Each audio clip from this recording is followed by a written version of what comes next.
തമിഴ്നാടിന്റെ പടിഞ്ഞാറേ അറ്റത്തുള്ള തെങ്കാശിയിലേക്കാണ് ഇനി.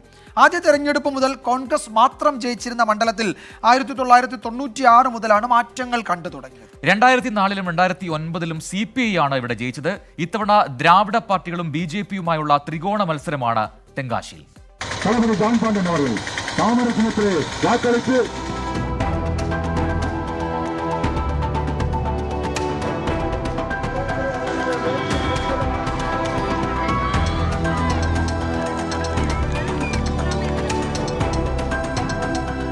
രാജപാളയം, ശ്രീവല്ലിപുത്തൂർ, വസുദേവനെല്ലൂർ, കടയനെല്ലൂർ, തെങ്കാശി തുടങ്ങി 6 നിയമസഭാ മണ്ഡലങ്ങൾ ചേർന്നതാണ് ഈ തെങ്കാശി ലോക്സഭാ മണ്ഡലം.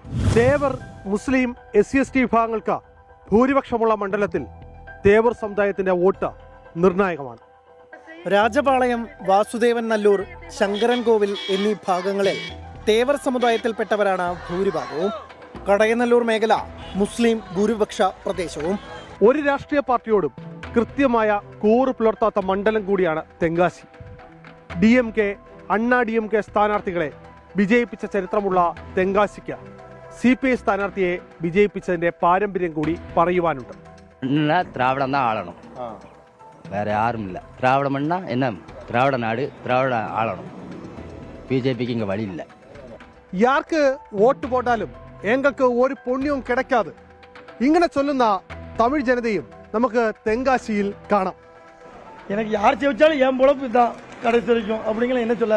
யார் ஜெயிக்கிறதுனா அவங்க மக்கள் ஓட்டு போடுறதை பொறுத்து இருக்கு சார். நம்ம இல்லை, மக்கள் யார் யாருக்கு எப்படி செய்வாங்க மக்களுக்கு தெரியுங்களா, அது மாதிரி தான் நம்மளும் பார்க்கணும்.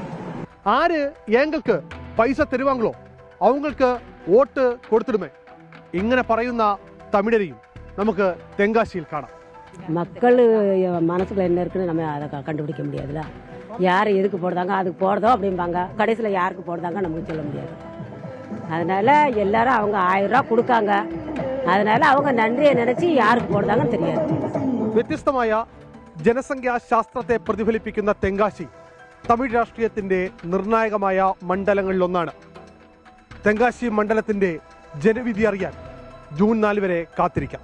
ക്യാമറാമാൻ രാജ്കിരണിനൊപ്പം തെങ്കാശിയിൽ നിന്ന് അരുൺ രാജ്, 24.